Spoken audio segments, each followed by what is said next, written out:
Hi, I want to give you a quick lesson to show you how you can download your files once you've created them on the Eclipse platform, and then how once you've downloaded them, that will be a file that you could upload into Moodle to be graded.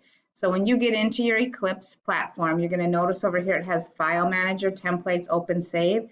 If you click on the File Manager, it's going to take you into a screen that's going to show you files. You probably are not going to have this open right now. Yours is probably going to either just show your number like this, or it may show computer programming.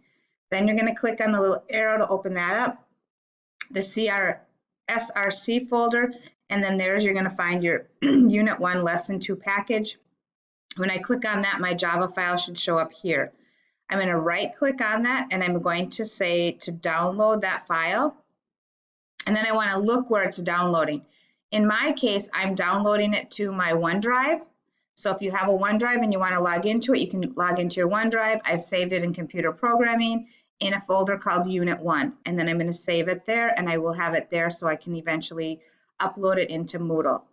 Hopefully that'll help you understand how to do it. Again, let me walk it through one more time. You're going to come in, you're going to have your number where it's automatically saving it to, open it up, open up computer programming, open up your SRC folder.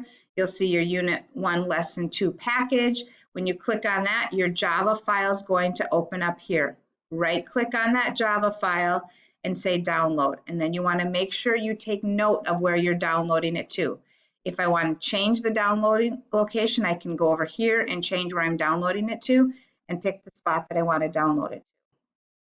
Hopefully that answers all your questions. Thanks, and we look forward to seeing your assignments.